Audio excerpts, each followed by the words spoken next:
Well, hello everyone, and welcome to Android 5 Lollipop Development Tools. As Paul mentioned, I've been working in the industry for over 30 years. I've done hardware design, software design, really have worked in all areas. But every morning I still get up and I feel like it's just all brand new stuff, and we're living in this amazing time. And certainly what you're going to see tonight is a good example of that. So these slides I will share with Paul once I present this so you can get access to them. I first and foremost want to welcome all of you for being here. I always like to say that because living in San Diego at any given time, you could be so many other places. So I sincerely thank you for coming here. My promise to you is this, that when you leave, you will have seen a good introduction to the development tools that are part of this Android 5 environment. Specifically, you'll see Android Studio in action. So you'll see me actually write code. We'll write probably one or two applications showing Android Studio in action. I'm making an assumption that you're in one of two groups. Either you're in group one and you're an experienced developer with Android, and you've been using the Eclipse Android Developer Tools.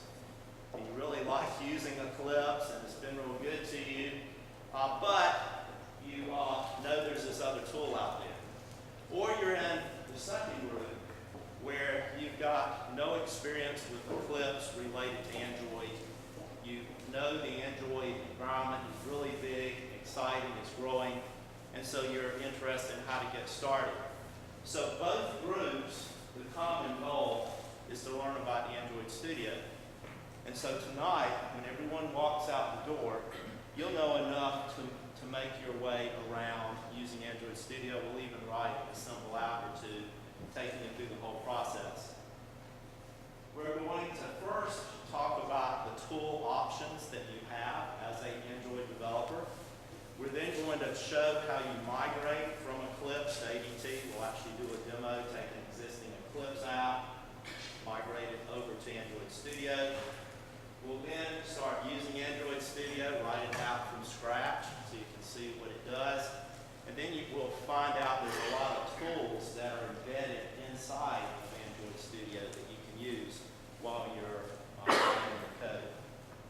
So let's begin by saying, what are your development tools options that are available? Well, first, you can start using Android Studio.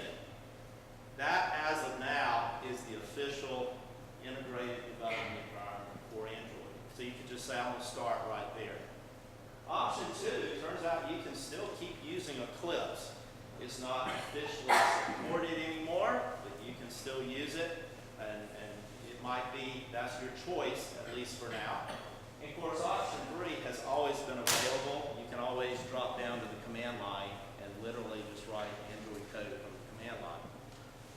But the key question is why the interest in Android Studio. It's no more than a few weeks ago when you went to their website, it would always talk about Eclipse as the main tool, and Studio was in beta test.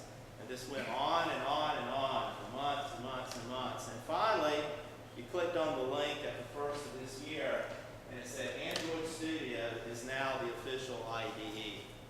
So it's like, whoa, it's the official. In fact, it's even a little harder to get Eclipse installed. Move what I call the easy links to get Eclipse installed. You can still do it, but the easy link is now to Android Studio. So just like Eclipse, you can run it on Linux, you can run it on Mac, you can run it on Windows. Just like the previous one, you do a single download and you're ready to go. So when you look at this, the Eclipse versus Android Studio, the good news when you look at Android Studio is that it's very well integrated with Android Java. In fact, Paul made the comment in his opening remarks that Android Java is really a version of Java in general. We think of this big thing called the Java language, and Android is a particular version of it. So they have integrated very well with Android Studio, the Android Java. Some examples you'll see tonight is the graphical layout is is much easier to use here in this environment than the previous. Another example is build variants, where you can actually build from a single set of source code. You can actually build multiple packages. For example, you may want to build a free version and a paid version of your app from a single source base, and they now have made it easy to do things like that. Now, the bad thing is if you're an Eclipse user, it might be that you're using Eclipse for more than just Android. In fact, particularly in the embedded world, where a lot of embedded devices integrate with Android devices, it might be the tool of choice that you're using for C or C++ or PHP or lots of other things, maybe even for chip design, you may be using Eclipse. So that's kind of a bad news for you, because it says you've got to learn yet another IDE, right? Yet another version of how to write code. However, you'll find that if you've used Eclipse, or if you've used Visual Studio, or if you've used Xcode, learning how to use the Android Studio is just yet another tool, and they all have a lot of similar features. So I want to begin tonight's demonstration by migrating from Eclipse to Android Studio, because that's where particularly the experienced users are going to be coming from. So I'm going to show you more slides. I'll start doing some demos. And I have on this machine, I've actually got both Eclipse and Android Studio installed. So what I'll do is first start up Eclipse. In fact, when Paul and I were talking here earlier, I mentioned that I believe the last time I presented for you as a group was when Android 4 had just come out. So Android 4 had come out, and now some time has gone by. Well, when I did the Android 4 demonstration, I was using Eclipse. And so I'm starting up Eclipse. We have our workspace. Click OK. And what I want to do is say I've got an existing project in Eclipse, and I want to point out some things, particularly for those of you moving from Eclipse to Studio, Android Studio, some things that are different. I'm going to open up a project called Hello Android with jar. And the reason I called it that is just a simple Hello World program that has in our main activity, all it does is writes to the log file. It allocates a class called demo, which happens to return a string that says say hello, and I display that on the log. So just a simple application. In here, I want you to notice the structure of the project. We have up at the top our high-level directory. We have our source code, which is in a package, main activity. We come down to the where we see our resources, and under our resources, I'll go under layout, and we have a simple layout that I'll open here. And also for this project, I want you to notice we have a directory called libs, where we can put our libraries. And I put a library file in there, hello.jar.java, one I put together because a lot of projects, you may have code you've written, you've had code you've gotten from others, and you put it in jar files, and you build this and run it. And once you've got it all, you've been using it with Eclipse, you're now ready to send it into Android Studio. And so what I'm going to do is select this project, and I'm going to say File, Export. Because I want to export this project out of the world of the here in Eclipse. One mistake I find a lot of people make is they go down here to Android and select generate a Gradle build file. Gradle, we will find out, is the build process that is behind this nice graphical interface. Gradle is another project that is focused on building things. And so it helps build behind the scenes. But what we want to do, instead of doing that, is come up here just as a general project and say we just want to archive this. We want to archive the whole project. So I'm going to say go ahead and archive everything for me. And then we'll go ahead and say I'm going to take all of this project, this one here, and we'll archive the whole thing. I'm going to put it into a zip file. And so I'll click on Finish, and it'll go ahead, zip it all up, and I've got my project ready to go. So with that, I'll go ahead say I'm done with Eclipse, so I'll go ahead and close the project, and I'll also go ahead and shut down Eclipse. And then I'll say, well, it's time to start up the Android Studio. So I'm going to click on Android Studio. When it starts up, the first thing, by the way, this one, taking a little bit of chance here. This was updated over the weekend. And over the weekend when I was preparing for the talk, there's the release version, which is 1.0. And this is actually 1.1, which is almost released, right? It's in the preview mode. And I kind of paused a moment and said, well, preview, it'll be 1.1, we'll go with it. Some things you observe when you start it up, over here are projects that you've been working on. So various projects that you've already been working on. We can start a new project, which we'll do here in just a moment. We can open an existing project. This one's pretty cool. If you're connected to the network, you can actually connect to their GitHub server and access all the code samples that have already been written. So you might want to look at the code samples that the Android development site provides. You can access those and open it right up into a project. You can check out a project if you're using version control, but here's the one we're interested in. We want to import a non-Android Studio project, so I'm going to select that. So it comes up and says, well, here's the different areas you can choose. What I'm going to do for this one, I'm first going to go to my Finder, where I just created this zip file. Notice it says we created it today at 7:29 p.m., so we just now created it. I'm going to actually go ahead and unzip it, so I'll just open it up. And then we'll come over here, back to our studio, and what I want to do is go under my downloads, and under my downloads I have my demos, and under my demos I have this directory that we just opened up. So I'll go ahead and say OK. It says I'm going to copy from that directory and I'm going to import it into this new directory. And you can set it to wherever you like. Here I've got it to Android Studio Projects. It turns out it put the number 2 on the back of my project name because I've already got Hello Android 5 with jar that I had used when I was preparing the presentation.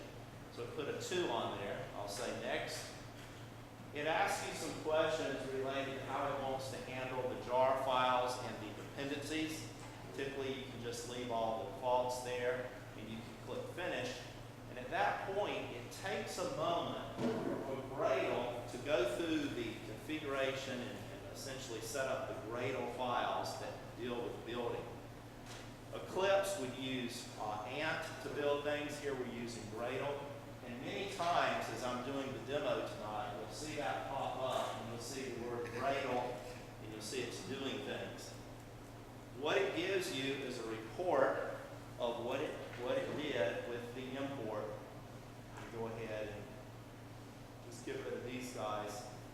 It'll give us a summary of what was imported and what it did with each one. Something to be aware of. A major difference between Studio versus Eclipse is where it puts things.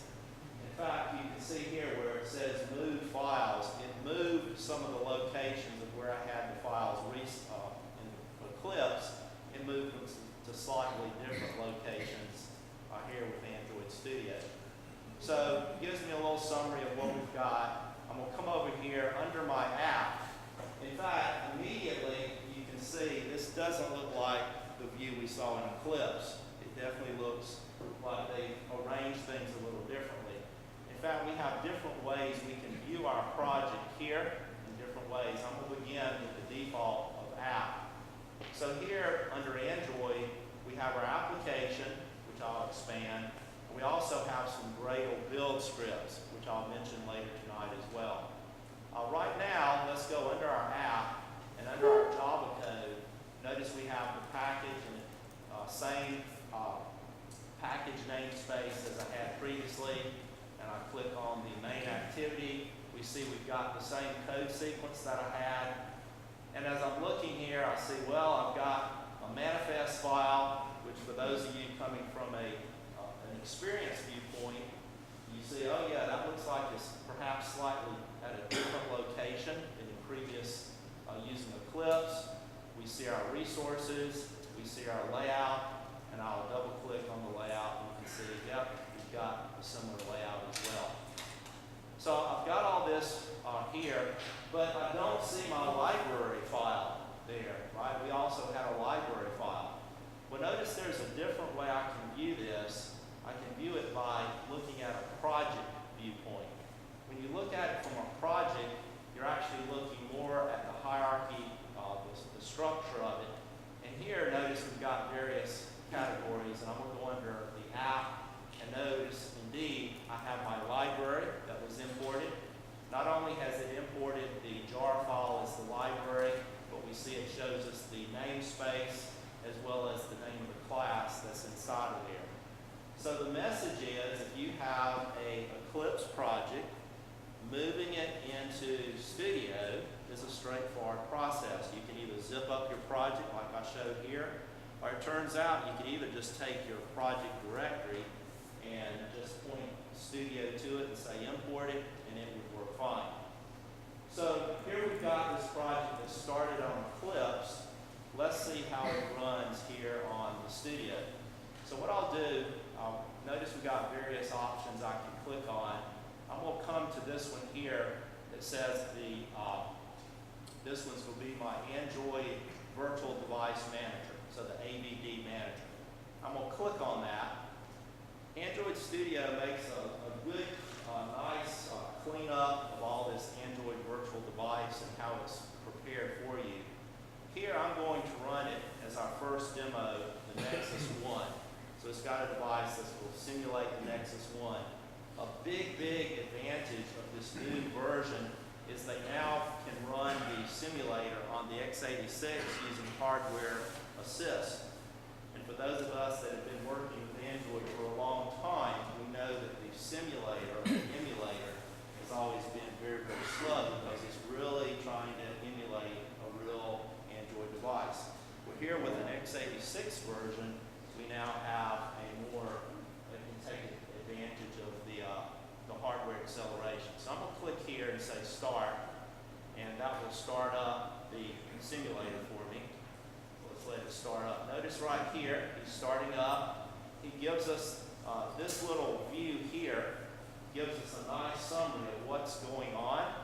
And notice I can choose to look at it or I can toggle it off if I don't want to look at it. A lot of things in Studio are toggles where you can toggle them on or off. In this case, I'm showing what's happening as my Android emulator is starting up. And notice it says HAX. HAX is the hardware accelerator. So hardware accelerator is working. The emulator runs fast in this virtual mode.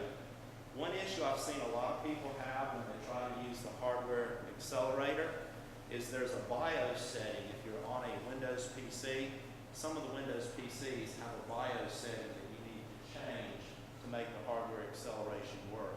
So if you try to make this run on a Windows machine and it doesn't work with the hardware acceleration, you can check and see if it's that BIOS setting. So this guy's coming up. I can switch over here. And notice he came up very, very fast. When I used to do this demo, I would have to talk a long time to try to make sure, it looked like it came up fast. Well, here it did come up fast, and I'll go ahead and open it up here. And so we've got our emulator running, and I want to now come back over to our project. In fact, I'll toggle this run off, so I'll close that view. And I'm ready to run the code, so I'll come here. Let's go back to our Android view. And so here with the Android view, let's say maybe I want to look at this main activity and see how this works. And so I'll go ahead and click here to the Run button. And I want you to observe when I click on this, focus your attention down here to the bottom part of the screen. So I'm going to click, say I want to run this. And notice first it says waiting for ADB. ADB is the Android debug bridge, but notice down here, Gradle. Gradle is executing task. Well, this is kind of a quick summary. It keeps out of your way unless you want to see it. But if you come over here to the Gradle console, it'll show you step by step what's going on as it builds your project. So our project has been built, it's all ready to run, and notice the device chooser came up, said, well, you've got this emulator already running, or if you'd like to launch some other emulators, I have those choices as well. So I'm going to say, okay, let's launch this particular emulator. I'll say, okay. In other words, it will connect to it. We see in this view, it shows us the command line of literally uploading your package to the device. So you can see the actual command. Once it copies it over, it starts running it. And notice this view here, the Android DDMS, which inside Eclipse was what was called a separate perspective. Here it's more integrated in, so we can start running right away and seeing things that are useful to us. For example, here in this area of the screen is my log output that's coming as I'm running. And I want you to notice right here, I have, as part of this information, it says demo on create. Notice I did an on create, and it says the demo say hello. So we ran it and we printed out, and in fact, here on the screen, this is the classic hello world application that just says hello world.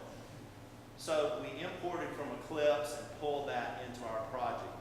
Now, one of the biggest changes between looking at previous versions of Android and this version is, believe it or not, they have changed the runtime.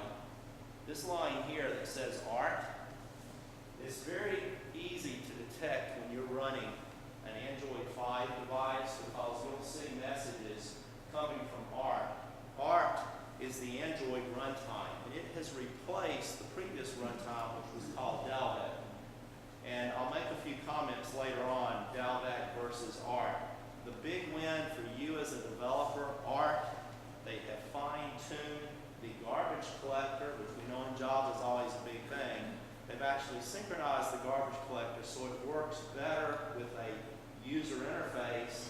So as the user is doing things, it takes account of vertical refresh when you're dealing with video and other aspects, so the user doesn't have a sluggish feel for Android apps. So they actually modified the virtual machine with the user in mind. They also modified the virtual machine with performance in mind. For the first time ever, when you install this Android app, it actually does what's called AOT ahead of time. It does ahead of time compiling of your app. It takes the bytecode, the bytecode from the Android Java that you've written, and at installation time compiles it down into native code. So the result is, when you run it, the just-in-time, which has been used up until now, has become ahead of time. And third, for you, the developer, will see when your program crashes, this new runtime gives you much more information. In fact, one of the demos I'll put together here in just a moment, we will create a memory hog, we'll use up all the memory, it will crash. And you'll see that with the new Android runtime, it makes debugging much easier than before. So, okay, that's nice. We have imported an app from Eclipse, but suppose we want us to start from scratch and build an application here in Android Studio. So I'm going to go ahead and close the project. And let's do this one. Start a new Android Studio project. So let's bring this one up. And we'll say, I'll say this is my demo. Let's call it the Hello Android 5 demo. So we're focused on Android 5. We have the company domain. The package name has to be unique, and one of the reasons, and I'm going to show this tonight, is when we go down to the console, the low-level Linux console of the machine, you'll find that your package name becomes the name of your process that's running on the machine itself. So this becomes not only the package name that I can package it and put it into the store, it will become the process name as well. So I've given it a name, Notice a major change. You can now build applications not only for the phone and the tablet, but you can build for the TV. It's now the Google TV has basically gone away, and now it's the Android TV. You can build for the Wear, so the Android Wear with the watches, and then also glass, which I don't have that one installed. But you've got this single environment where you can build for those. I'm going to choose the default here, the phone and the tablet. Notice I'm choosing a minimum SDK, in this case of 19. Right now, if you go to the dashboard, it shows the largest number of Android devices out there. And API 19, or 4.4, or KitKat, has about 30%. I think last I checked a few days ago, it was about 30% overall are running 4.4. And then, of course, some are running 4.3 and 4.2 and 4.1. You can go back as far as your marketing team decides you need to go back.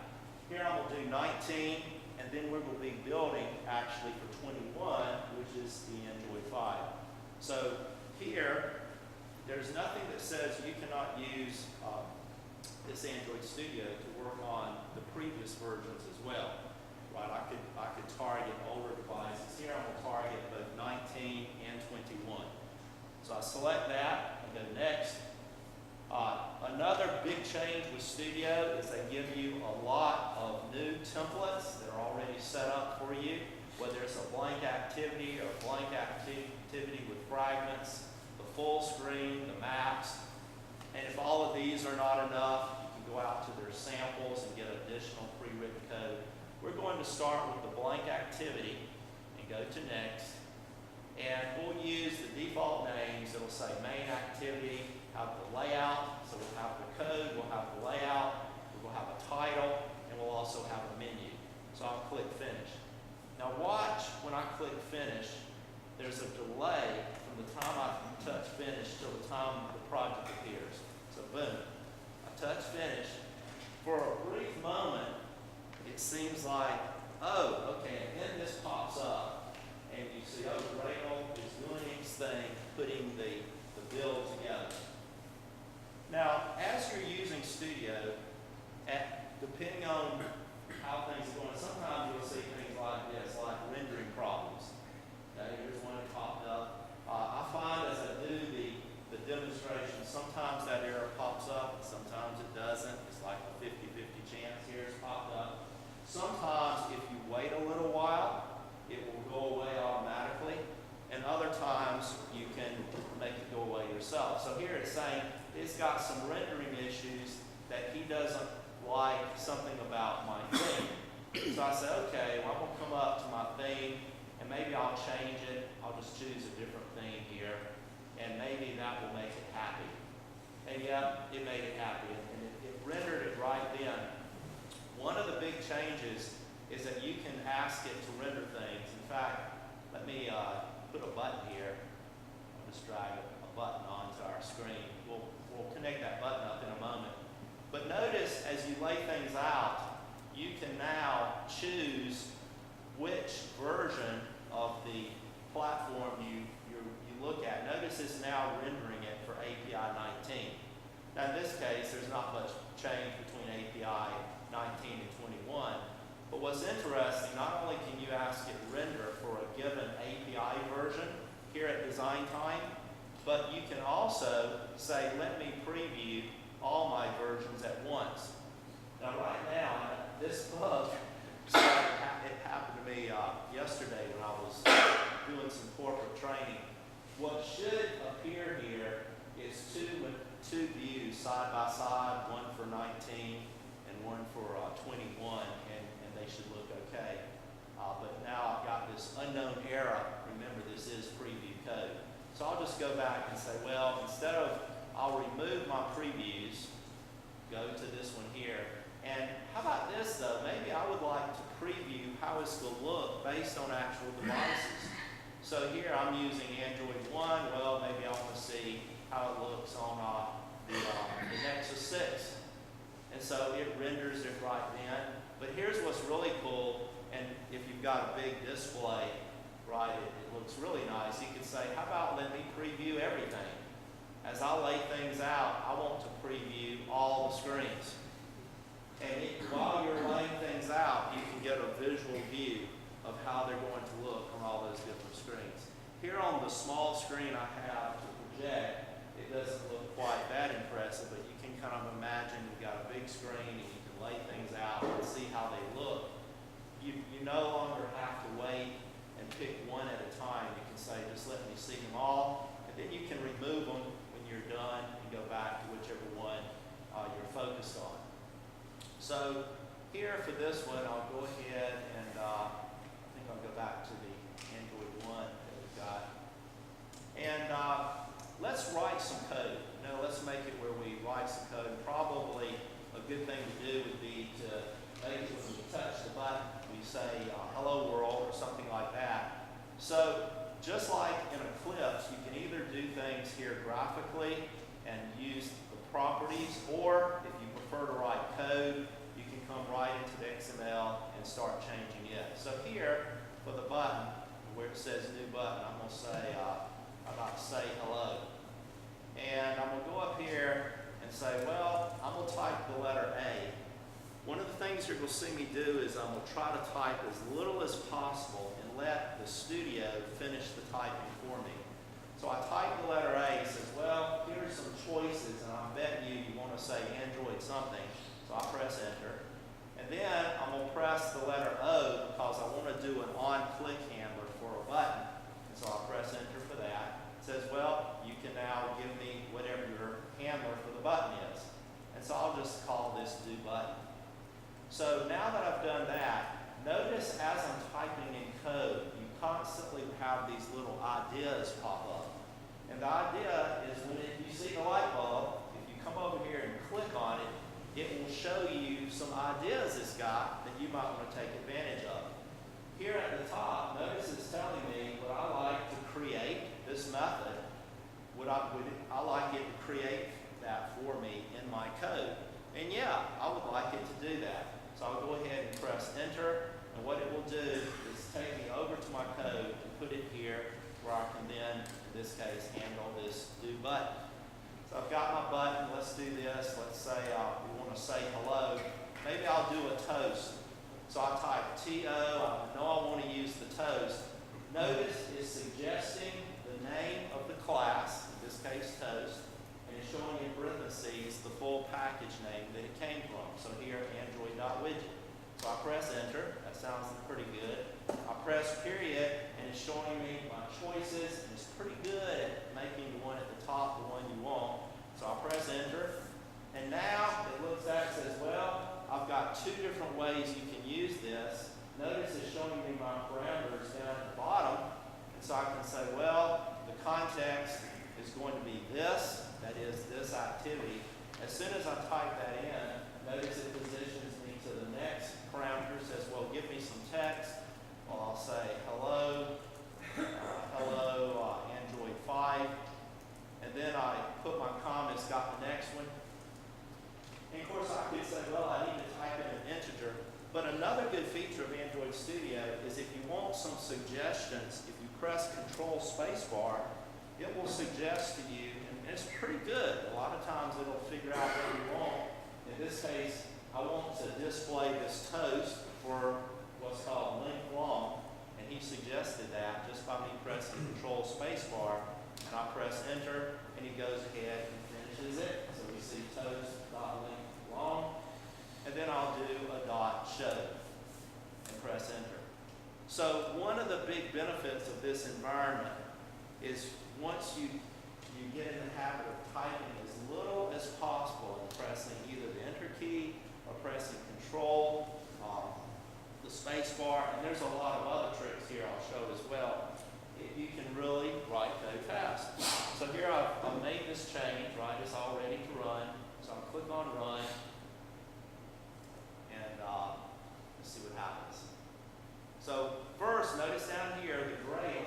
I get a lot of questions about this when I'm first teaching. You click on run, and what's happening? Well, just focus down here at the bottom. If you really want to see some output, just keep this view open.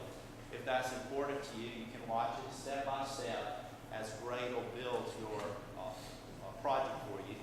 So you run it on the emulator. Yep, I'm going to do that. So say okay? And let me hide this Gradle. Here it's copying out to the device. As soon as it finishes copying it to the device, by the way, notice the APK, the Android package. That's what you as a software developer, your output is this package file. It's really a zip file. If you look inside of it, it's actually a zip file. It has your executable code. What happens is your code gets put on the device, and then with this new technique, as it's copied on, ahead of time compilation occurs. It takes that bytecode, converts it into machine code, the native code of whichever device you're running on. And now we've got here a button. We say hello, and we can touch on it. And we see down here our toast says, hello, Android 5. And so without much trouble, we connected everything up. We typed a few things. But here's what I like to do. Let's actually add a class to our project, and let's have a memory hog. Because what I want to do is show some of the tools you can use to monitor as your program runs. They've added a lot of new things here. So to do that, let's add something. So I'm going to say in our project, and by the way, from a timing perspective, here's what I'll do. I want to get this demo complete, and then we'll take the break that Paul mentioned about in between. We'll take a break, and then when we come back, we will write a brand new project. And I think what I'll do is show using what's called build variants. We'll build a free version and a paid version. I'll show how that works. But for right now, let's come over here to our project. So I've got this project here, and I'm going to say let's add a new class. Now, for everything I do, they're keyboard shortcuts. But when I'm presenting, I tend to use the file to show you exactly what I'm doing. So here I'm going to say file new, right? You see, yep, there's a keyboard shortcut. And it will look at where you're at and make a good suggestion about what it thinks you want. So he's saying, well, based on this, I think what you'd like to do is just a Java class. So I'll call this, let's have a memory hog. The reason I want to have a memory hog, I want to show what will happen when we run out of memory, and show how the runtime will handle that for us. So let's have a memory hog. We'll just make this simple. Let's say we will have a private, and notice it fully understands all the keywords from Java. So we'll say, let's have a private, maybe an integer, and we'll have an integer array that maybe we'll call buffer. And let's have a memory hog initializer. Notice he's already picked this up. So, all right. And maybe inside of here, we'll say, let's pass in the size we want to initialize this with. And depending on what we pass in, let's just say that buffer, and again, I'm typing as little as possible, equals new. He picked that up for me. And I want to create, in this case, let's create a new integer. Notice it says, you want an integer array? Sure. And I'm going to pass in the size. So in this case, I'll be able to allocate some number of integers. In fact, thinking about it, let's actually do bytes. So I can do a megabyte. Instead of integers, let's do bytes. So what I'm thinking about, I want to be able to have this memory hog. Every time I touch the button, I'll allocate some memory. And then I'm going to show you how you can track as your application is running how much memory it's using. And I'll also demonstrate the garbage collector, how it collects garbage once you've released your memory. So here's our class. Let's go ahead now and go to our main activity. And actually, why don't we add a memory hog button here? So I'm going to come back to my layout, say to my main activity, my layout. Let me go back to design mode. Let's put another button here. So I'll just grab, or actually, you know what? Instead of just to save some time, we've already got one button. And instead of saying, say hello, I'm going to say, how about use memory? So we'll have one button that allows us to use memory. And so with that, we go back up to our code. And by the way, there's lots of ways to navigate through your code. I'll just point out some of these. There's tons of ways to navigate. For example, maybe you have a big file that you're navigating, and you want to navigate the file structure. And what's nice about this is a small file, but notice how you could quickly say, I want to go directly to that do button, and it would take you directly to there. Or maybe I'm here and I want to see some options of from my code. Maybe I want to list all the things that I can override. I can say, show me all the overrides that are available. So lots of fast productivity enhancing tools available here. What we'll do is say we've allocated some memory. Say allocated memory. And how we'll allocate the memory. Let's just have an integer. We'll just hard code the size, say 1024 times 1024. So that'll give us a megabyte. And we'll come in here and let's create the, let's have kind of like let's create a memory leak.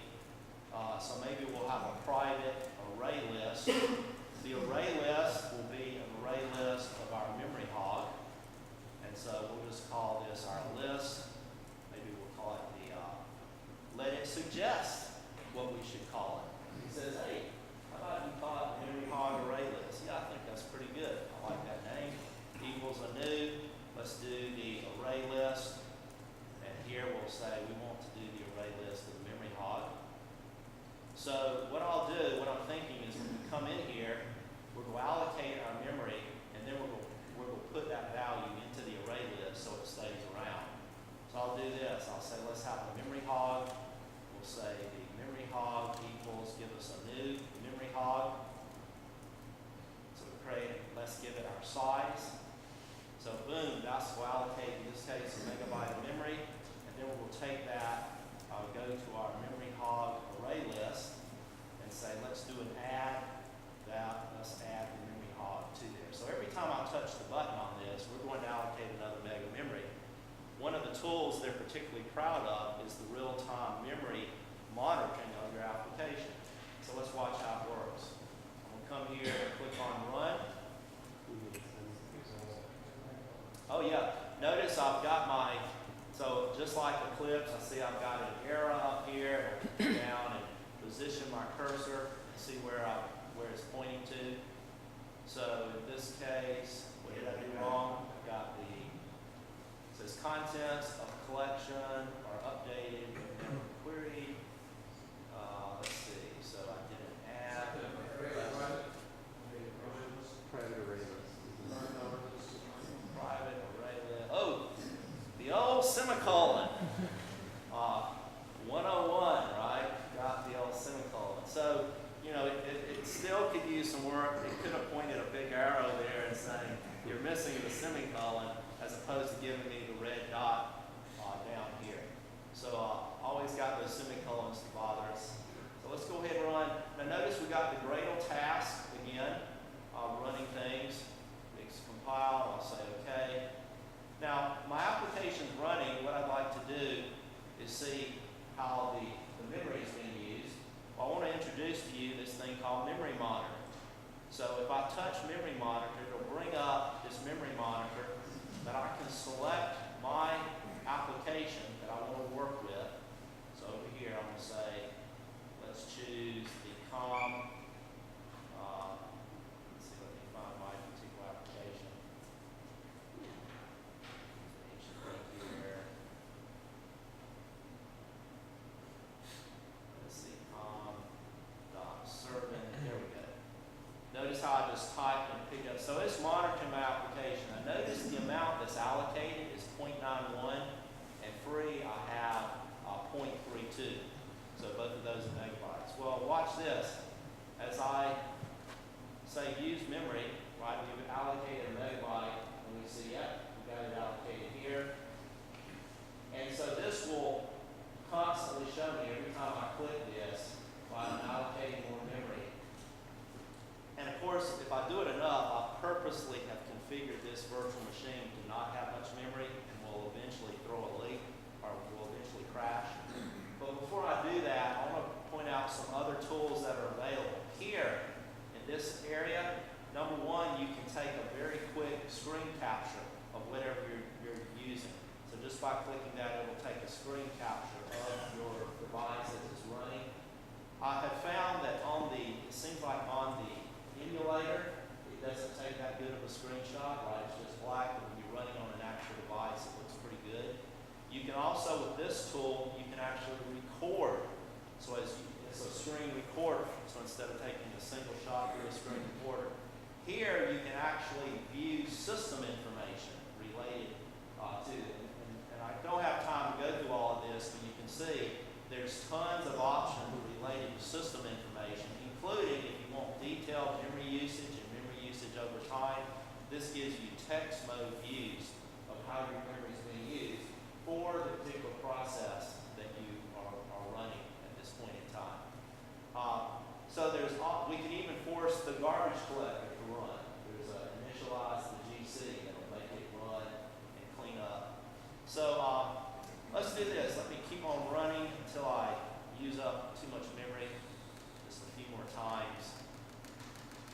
All right, I'm just using memory, but I'm not releasing it.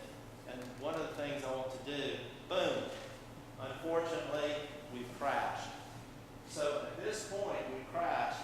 Now, for the Java, right, you're probably saying, why didn't I put it inside of try catch? I could have caught that and prevented it.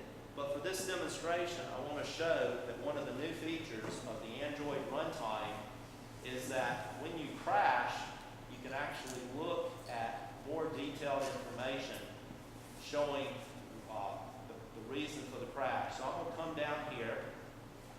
By the way, anytime you see ARC, that's the Android runtime.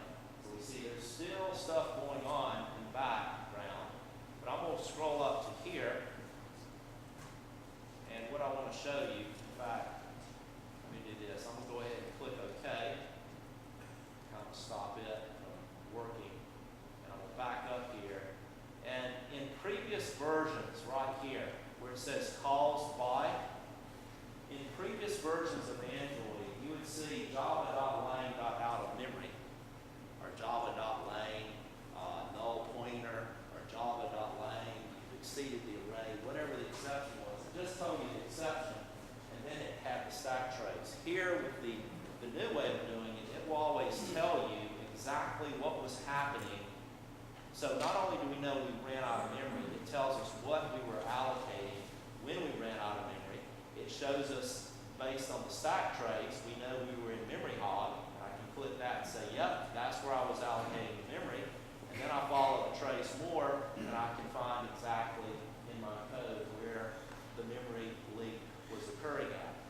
So a lot of the changes they made to the Android runtime is to help us as developers to quickly debug issues, as well as help the end user to be able to have an experience that's more smooth. So let's see, what I would, at this point, let's do this. We'll take our, what is it, 10 minute, about a 10-minute break. There's probably still more food. What we'll do when we come back, let's use this clock here. It says 8:07, so let's say at 8:20. Gives you a little over 10 minutes. At 8:20, we'll come back and we'll start a brand new application. I'll demonstrate using build variants. We'll build a free version and a paid version from the same code base and show how that works. So 10 minutes, stretch.